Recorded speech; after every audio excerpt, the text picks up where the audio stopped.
अस्सलाम वालेकुम दोस्तों, कैसे हैं आप सब। उम्मीद है खैरियत से होंगे। आप देख रहे हैं एजे इलेक्ट्रिक यूट्यूब चैनल और मेरा नाम है आमिर। दोस्तों, आज की वीडियो में मैं आपको बताऊंगा कि मल्टीमीटर क्या होता है, इसकी हिस्ट्री क्या है और कहाँ कहाँ इस्तेमाल होता है। दोस्तों, इसको डीएमएम यानी डिजिटल मल्टीमीटर भी कहते हैं, एवोमीटर भी कहते हैं, वॉम भी कहते हैं और डी वॉम भी कहते हैं। Avometer means ampere volt ohm measure करने वाला मीटर। अगर बात कर ली जाए इसकी इन्वेंशन की, तो मल्टीमीटर को सन 1899 में पैदा होने वाले एक अमेरिका से ताल्लुक़ रखने वाले डोनाल्ड मैकेडी ने 1920s के बाद जो है इसको इजाद किया था। पहला जो मल्टीमीटर था वो एनालॉग था, लेकिन आजकल ज़्यादातर जो मल्टीमीटर यूज़ किए जाते हैं वो डिजिटल मल्टीमीटर यूज़ किए जाते हैं। तो अब बात कर ली जाए अगर इसकी बनावट यानी कंस्ट्रक्शन की, तो इस डिजिटल मल्टीमीटर का जो पूरा इंटरफेस है इसको मैं 3 हिस्सों में तकसीम करता हूँ। सबसे ऊपर इसका डिस्प्ले एरिया, उसके बाद इसका सिलेक्शन एरिया और सबसे नीचे इसका कनेक्टिंग एरिया यानी कि जहाँ पे हम प्रॉब्स वगैरह कनेक्ट करते हैं। बात कर ली जाए इसके मेजरिंग पैरामीटर्स की, तो इससे आप टोटल 10 पैरामीटर्स मेजर कर सकते हैं, जिनमें AC voltage, DC voltage, AC current, DC current, resistance, temperature, frequency, capacitance और किसी भी सर्किट की कंटिन्यूटी जिसको हम अमूमन डायोड कहते हैं। और इसके अलावा किसी भी ट्रांजिस्टर को भी जो है वो आप यहाँ से चेक कर सकते हैं कि वो एनपीएन है, पीएनपी है या फिर उसके टर्मिनल को आइडेंटिफाई कर सकते हैं। और अगर इसके अलावा इसकी बैटरी की बात करें, इसकी सप्लाई की बात करें, तो इसको रन करने के लिए इसके अंदर एक 9 वोल्ट की इस तरह की बैटरी लगाई गई होती है जो कि इसको पावर अप करती है। तो दोस्तों, अब बात कर लेते हैं इसके इस्तेमाल के बारे में कि इसको कैसे यूज़ करते हैं आप। तो सबसे पहले मैं स्टार्ट करूँगा इसके कनेक्टिंग एरिया से कि ये जो 4 टर्मिनल बने हुए हैं इनका क्या इस्तेमाल। सबसे पहला जो आपके पास ऑप्शन है, जो पहला टर्मिनल है वो है कॉमन का, और इसके अंदर आपने हमेशा इसकी कॉमन प्रॉब यानी कि जो ब्लैक कलर की प्रॉब होती है उसको कनेक्ट कर देना है। उसके बाद दूसरे नंबर पे देखें, ये जो टर्मिनल है, जब आपने कॉन्टिन्यूटी यानी डायोड चेक करना है, वोल्टेज, रेजिस्टेंस या फिर फ्रीक्वेंसी चेक करनी है, तो फिर आपने इसकी जो रेड वाली प्रॉब है वो यहाँ लगा देनी है। इसमें उमूमन 2 ही प्रॉब्स होती हैं, एक ब्लैक और दूसरी रेड कलर की प्रॉब। उसके बाद दोस्तों, अगला जो टर्मिनल है आपके पास वो है मिली एम्पेयर का, यानी कि करंट मेजर करने के लिए। तो अगर आपने ऐसी करंट मेजर करनी है जिसकी वैल्यू मिली एम्पेयर में है या फिर बहुत कम है, तो फिर आपने ये जो रेड प्रॉब है इसको मिली एम्पेयर्स के टर्मिनल के ऊपर लगा देना है। और इस केस में जो आपने रेंज रखनी है वो ये रखनी है या तो 20 मिली एम्पेयर या फिर 200 मिली एम्पेयर, 20 के ऊपर नहीं रखना। और डीसी के केस में भी आपके पास 3 ऑप्शन होंगे, 2 मिली एम्पेयर, 20 मिली एम्पेयर और 200 मिली एम्पेयर, ये 3 जो है ऑप्शन है। और अगर आपकी करंट ज़्यादा है यानी 20 एम्पेयर है या फिर 10 एम्पेयर है या 5 एम्पेयर है, तो फिर आपने ये जो प्रॉब है ये लगानी है इस एम्पेयर वाले टर्मिनल के ऊपर। और आपके पास फिर 2 ऑप्शन होंगे, डीसी के केस में ये वाला पॉइंट और एसी के केस में ये वाला पॉइंट। दोस्तों, इन 2 टर्मिनल्स के बारे में मैं आपको एक और बात बता दूं, तो वो ये है कि इस टर्मिनल के नीचे देखेंगे लिखा हुआ है अनफ्यूज्ड और नीचे लिखा हुआ है 20 एम्पेयर 15 सेकंड मैक्सिमम।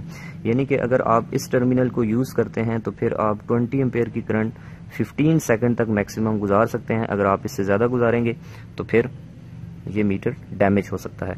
और ये जो दूसरा टर्मिनल है इसके ऊपर अगर आप देखें तो ये देखें सबसे नीचे लिखा हुआ है कि फ्यूज्ड, यानी कि इसके अंदर एक कॉर्ट्रिज फ्यूज़ लगा हुआ है, कुछ इस तरह का फ्यूज़ होता है जो इसके अंदर लगा होता है और इसकी वैल्यू लिखी हुई है 315 मिली एम्पेयर। तो अगर आपकी मेजर होने वाली करंट 315 मिली एम्पेयर की रेंज के अंदर है तो फिर आप ये वाला टर्मिनल यूज़ करेंगे, और अगर 315 मिली एम्पेयर से ज़्यादा है तो फिर आप ये वाला जो टर्मिनल है उसको यूज़। तो चलिए दोस्तों, अब मैं बारी बारी सारे पैरामीटर जिससे मैं आपको मेजर करके दिखाता हूँ कि आपने कैसे जो है वो मल्टीमीटर को यूज़ करना है।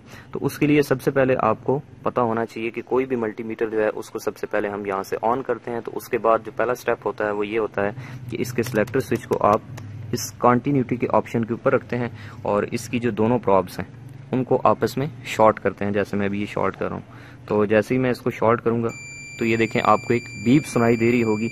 इस बीप का मतलब ये है कि ये मल्टीमीटर बिल्कुल ठीक है। और इसके अलावा अगर आपने इन 2 टर्मिनल्स को चेक करना हो तो उसके लिए ये जो इसकी रेड प्रॉब है इसको बारी बारी इन दोनों में लगाएंगे। अगर हम इसको मिली एम्पेयर के ऊपर लगाते हैं तो ये देखें आपके पास ये वैल्यू आ रही है। ये वैल्यू उस फ्यूज़ की यानी कि जो इसके सीरीज में लगा हुआ है इस फ्यूज की इंटरनल रेजिस्टेंस है जो ये शो कर रहा है। तो अगर ये वैल्यू शो ना करे, यहाँ पे 1 शो करे, तो इसका मतलब है कि इसका ये वाला जो टर्मिनल है ये काम नहीं कर रहा है, यानी कि ये 315 मिली एम्पेयर का फ्यूज है ये डैमेज हो चुका है, इसको रिप्लेस करने की जरूरत है। और उसके बाद यही प्रॉप आपने इस साथ वाले टर्मिनल के अंदर भी लगा देनी है। तो इसके ऊपर ये देखें शॉर्ट शो कर रहा है, तो इसका मतलब है यानी कि ये वाला टर्मिनल आपका ठीक है। तो इससे हम रेजिस्टेंस मेजर कर लेते हैं। तो उसके लिए पहला उसूल याद रखें कि कोई भी पैरामीटर मेजर करना हो तो उसके लिए सबसे पहले आपको जो इसकी रेंज है वो सबसे हाईएस्ट रखनी है। जैसे मैंने अभी रेजिस्टेंस मेजर करनी है जो कि ओहम में होगी, तो मैं रेजिस्टेंस की वैल्यू सबसे पहले सबसे हाई यानी कि 200 मेगा ओम के ऊपर रखूंगा। अब ये देखें मेरे पास एक रेजिस्टेंस है और मैं इसकी वैल्यू को मेजर करता हूं। तो उसके लिए सबसे बेस्ट जो तरीका है वो ये है कि आपने इसको ऐसे नहीं पकड़ना, क्योंकि अगर आप ऐसे पकड़ेंगे तो फिर आपकी अपनी भी रेजिस्टेंस आपकी वैल्यू में इंक्लूड हो जाएगी। तो आपने करना ये है कि आपने इसकी एक जो लेग है वो इस किसी एक प्रॉप के ऊपर लपेट देनी है और दूसरी को आप हाथ से पकड़ सकते हैं या फिर इसको भी आप ऐसे लपेट सकते हैं।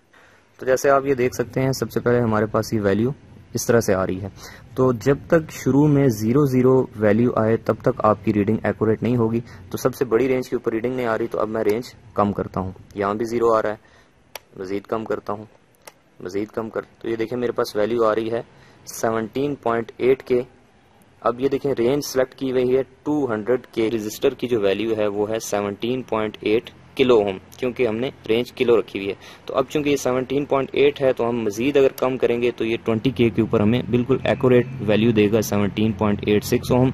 और अगर हम इससे मजीद नीचे जाएंगे तो चूंकि 2 किलो ओम की रेंज सेलेक्ट हो चुकी है और ये 2 किलो ओम से ज्यादा है यानी कि 17 ओम का है, तो फिर अब ये 1 शो करेगा। तो जब ये 1 शो करे तो इसका मतलब है कि आपने रेंज कम सेलेक्ट की हुई है और आपका जो रीडिंग है वो ज्यादा है। दोस्तों दूसरे नंबर पे जो ऑप्शन है वो है टेम्परेचर का। तो अगर मैं इसको सेंटीग्रेड यानी कि टेम्परेचर के ऊपर रखता हूँ तो देखें इस वक्त ये नॉर्मल जो एनवायरनमेंट का टेम्परेचर है, जो रूम टेम्परेचर है जहाँ पे मैं इस वक्त बैठा हूँ, तो ये 31 डिग्री सेंटीग्रेड शो कर रहा है। इसके अलावा अगर मैंने किसी खास चीज़ का या किसी खास पॉइंट के ऊपर टेम्परेचर चेक करना हो तो उसके लिए ये 2 कनेक्टर बने हैं। इसके अंदर एक क्लिप मिलता है, वो मैं इसके अंदर लगा के तो थर्मोकपल इफेक्ट के थ्रू किसी भी चीज़ का टेम्परेचर चेक कर सकता हूँ। उसके बाद देखिए ये ऑप्शन है डीसी वोल्टेज का। तो मेरे पास ये एक 9 वोल्ट की बैटरी है, तो मैं इसके वोल्टेज आपको चेक करके दिखाता हूँ। डीसी एम्पेयर या वोल्टेज चेक करते वक्त आपने इस बात का ख्याल रखना है कि पॉजिटिव जो टर्मिनल है वो मल्टीमीटर की पॉजिटिव प्रॉब के साथ और जो नेगेटिव टर्मिनल है वो नेगेटिव के साथ कनेक्ट करना है। अगर आप ये उल्टा कनेक्ट करेंगे तो फिर आपकी वैल्यूज जो वैल्यू है वो माइनस में आएगी। तो यहाँ पे देखिए इसका ये पॉजिटिव टर्मिनल है और ये इस बैटरी का नेगेटिव टर्मिनल। तो चूंकि ये 9 वोल्ट की बैटरी है तो इसलिए मैं जो रेंज है वो 20 रखूंगा और ये पॉजिटिव टर्मिनल और ये नेगेटिव टर्मिनल। तो ये देखें 9.44 वोल्ट ये शो कर रहा है। और अगर मैं इसकी रेंज कम कर दूं यानी कि 2 वोल्ट पे कर दूं तो फिर चूंकि 9 वोल्ट ज़्यादा है और रेंज हमने कम रख तो वो हमें 1 शो कर। इसी तरह मेरे पास एक ये सेल है, ये पॉजिटिव टर्मिनल होता है और इसका ये नेगेटिव टर्मिनल होता है। तो अब इसकी मैं वैल्यू मेजर कर लेता हूँ, नेगेटिव के साथ नेगेटिव टर्मिनल और पॉजिटिव के साथ पॉजिटिव। तो ये देखें 1.63 वोल्ट इसकी ये शो कर रहा है। इसके अलावा दोस्तों मैं बात करूं तो ये देखें यहाँ पे एक कुछ दोस्तों को ये कन्फ्यूजन होती है कि ये CE का क्या मतलब होता है। तो इसका मतलब होता है दोस्तों कन्फर्म्स टू यूरोपियन यूनियन, यानी कोई भी जब प्रोडक्ट तैयार होती है यूरोपियन यूनियन जो है वो उसको पास करती है तो उस चीज़ के ऊपर ये स्टैंप लगा दी जाती है। नेक्स्ट ऑप्शन है दोस्तों हमारे पास 750 वोल्ट से लेकर 2 वोल्ट AC वोल्टेज का। तो चलें AC वोल्टेज हम मेजर कर लेते हैं। उसके लिए सबसे पहले मैं अपनी जो सिलेक्टर स्विच है उसको मैक्सिमम वैल्यू यानी 750 के ऊपर रखूंगा और ये मेरे पास सॉकेट है, इसके अंदर मैं इन प्रॉब्स को लगा दूंगा। तो ये देखें मैंने जैसे ही प्रॉब्स को लगाया है तो मेरे पास ये वोल्टेज शो कर रहा है 229, यानी कि इस वक्त 229 वोल्ट आ रहे हैं। और ये साथ में जो साइन है ये वोल्टेज का साइन है कि इस वक्त ये हाई वोल्टेज 229 वोल्ट आ रहे हैं।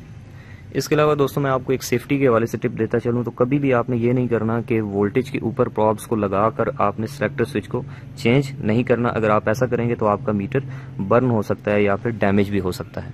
उससे नीचे जाएं तो ये देखें अगला ऑप्शन है हमारे पास फ्रीक्वेंसी का, जो कि किलोहर्ट्ज की रेंज में है। एक ही ऑप्शन है, तो चले हम इसी AC वोल्टेज की फ्रीक्वेंसी चेक कर लेते हैं। तो अब देखें यहाँ पे हमारे पास वैल्यू आ रही है 0.05 हर्ट्ज। तो फ्रीक्वेंसी का यूनिट चूँकि हर्ट्स होता है और 0.05 हर्ट्स को अगर किलो ख़त्म करें तो इसकी वैल्यू आएगी 50 हर्ट्स, जो कि हमारे यहाँ अमूमन पाकिस्तान में 50 हर्ट्स फ्रीक्वेंसी आ रही होती है। तो ये बिल्कुल ठीक शो कर रहा है। उसके बाद दोस्तों इसका सबसे ज़बरदस्त जो ऑप्शन है वो है कॉन्टीन्यूटी, या फिर ये बीप का जो साइन बना हुआ है। इसका मतलब ये होता है कि अगर आपने किसी भी वायर की या फिर किसी भी चीज़ की कॉन्टीन्यूटी चेक करनी है, उसके लिए आप दो चीज़ें इस्तेमाल करते हैं, सीरीज टेस्ट लैंप, जिसके ऊपर मैं अलग से वीडियो बनाऊंगा, और या फिर आप मल्टीमीटर से इस ऑप्शन के थ्रू चेक कर सकते हैं। फॉर एग्जाम्पल देखें, मेरे पास ये एक वायर है और ये 2 कोर केबल है और मुझे नहीं पता कि ये अंदर से ठीक है या ख़राब है। तो इसकी जो रेड वायर है, इसको अगर मैं चेक करना चाहता हूँ तो मैं क्या करूँगा कि मल्टीमीटर की जो सिलेक्टर स्विच है उसको कंटिन्यूटी के ऊपर रखूँगा और इसकी प्रॉब एक इस एंड पे लगा दूंगा और दूसरी इस एंड पे लगा दूंगा।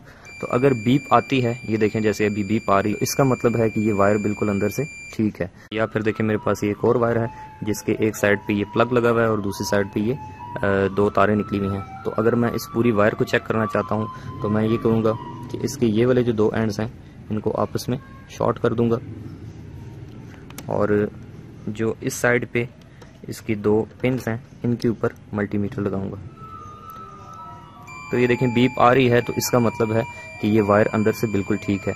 बाद औक़ात दोस्तों ये होता है कि बीप नहीं आती लेकिन वैल्यू आती है। तो अगर बीप ना बजे वैल्यू आए तो इसका मतलब भी ये होता है कि वो चीज़ ठीक है, कंटिन्यूटी ओके। इसके बाद दोस्तों अगला ऑप्शन है फेरेट का, यानी कि कैपेसिटेंस मेजर करने का।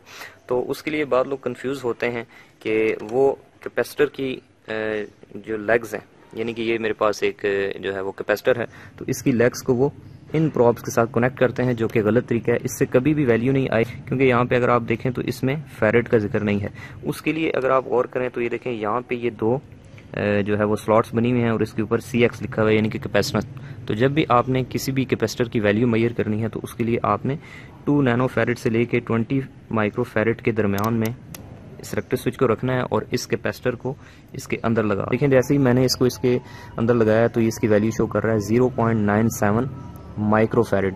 चूँकि ये 20 माइक्रो फेरेट के अंदर आ रहा है तो इसलिए ये शो कर रहा है। तो अगर मैं इसकी जो वैल्यू है उसको 2 माइक्रो फेरेट के ऊपर करता हूँ तो ये मुझे ज़्यादा एक्यूरेट वैल्यू बताएगा, यानी कि ये जो कैपेसिटर है ये 1 माइक्रो फेरेट का कैपेसिटर। नेक्स्ट ऑप्शन है दोस्तों AC करंट का। तो उसके लिए सबसे पहले आपने रेंज AC करंट के ऊपर ले जानी है और सबसे इम्पॉर्टेंट काम जो कि आपने कभी भी नहीं भूलना, वो इस प्रॉब को उतार के एम्पेयर प्रॉब या फिर मिली एम्पेयर प्रॉब के ऊपर लगाएंगे। तो यहाँ पे मेरे पास एक 200 वाट का जो है वो लैंप है और मैं चेक करना चाहता हूँ कि इसकी करंट कितनी है। तो इसको कैसे लगाएंगे चलिए मैं आपको बताता हूँ। जी तो दोस्तों आप देख सकते हैं मैंने आपके सामने इसकी दोनों वायर्स को जो है वो सॉकेट के अंदर लगा दी है, लाइव को भी और न्यूट्रल को भी। और अगर मैं इसको ऑन करूं तो ये देखें हमारा बल्ब जो है वो ऑन हो चुका है। करंट के बारे में आपको बता दूं तो दोस्तों करंट के लिए जो एमीटर होता है वो हमेशा किसी भी वायर या सर्किट के सीरीज में लगाया जाता है, यानी कि करंट लाइव यानी कि रेड वायर से निकल के इस लोड में जाती है, बल्ब में जाती है और इसके फिलामेंट में से उसको ऑन करती हुई ब्लैक वायर यानी न्यूट्रल से वापस इस सॉकेट में आ जाती है। तो हमें किसी भी एक पॉइंट से सर्किट को ब्रेक करना होता है और उसके दरमियान में एमीटर को लगा देना होता है। तो चलिए सबसे पहले इस बल्ब को ऑफ कर लेते हैं और कहीं से इस वायर को ब्रेक कर लेते हैं, चाहे रेड को या फिर ब्लैक को। तो मैं यहाँ से इसको निकाल लेता हूँ और मल्टीमीटर की जो दोनों प्रॉब्स हैं इनमें से एक प्रॉब जो है वो मैं इस सॉकेट के इस टर्मिनल पे लगा देता हूँ और दूसरी जो प्रॉब है उसको मैं इसके साथ कनेक्ट कर लेता हूँ।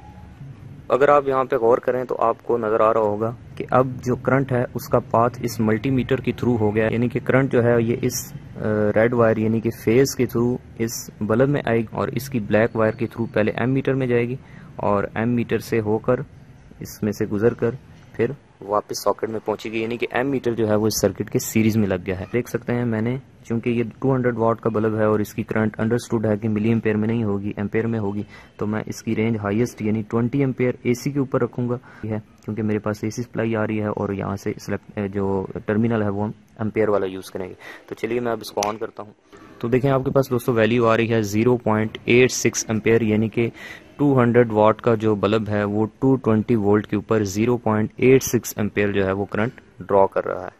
इसी तरह अगर आपने DC करंट यानी DC एम्पेयर मेजर करने हैं तो उसके लिए भी आपको इसकी जो टर्मिनल है वो मिली एम्पेयर या एम्पेयर यूज़ करने हैं, और अगर ज़्यादा DC करंट है तो 20 एम्पेयर पे, अगर कम है तो फिर 2 मिली एम्पेयर 20 या फिर 200 मिली एम्पेयर के ऊपर रखेंगे। आखिरी ऑप्शन दोस्तों ये है कि ये HFE ट्रांजिस्टर के लिए यूज होता है। ट्रांजिस्टर के आपको पता है कि 3 टर्मिनल होते हैं, एमीटर, बेस और कलेक्टर। और यहाँ पे अगर आप देखें तो ये देखें 8 टर्मिनल बने हुए हैं, ऊपर लिखा हुआ है NPN, यानी कि आपने जो ट्रांजिस्टर है उसकी तीनों जो लेग्स हैं उसको बारी बारी पहले इस साइड पे और फिर इस साइड पे लगा के चेक करना है, और आपने जो सिलेक्टर स्विच है उसको HFE के ऊपर रखना है, और HFE के ऊपर रख के आपकी जहाँ पे वैल्यू आ जाती है, यानी कि जो इसकी बीप है वो बच जाती है, तो इसका मतलब है कि आपका ट्रांजिस्टर NPN है। अगर यहाँ पे वैल्यू आती है तो वो NPN होगा, अगर नीचे आती है तो वो फिर PNP ट्रांजिस्टर होगा। तो उम्मीद करता हूँ दोस्तों आपको अच्छे से समझ लग गई होगी कि डिजिटल मल्टीमीटर को कैसे इस्तेमाल किया जाता है। अगर आपको ये वीडियो अच्छी लगी है तो इसको अपने दोस्तों के साथ शेयर करें, इसको लाइक करें और मेरे चैनल को सब्सक्राइब करें। मिलते हैं अगली वीडियो में किसी और नए टॉपिक के साथ। Good bye.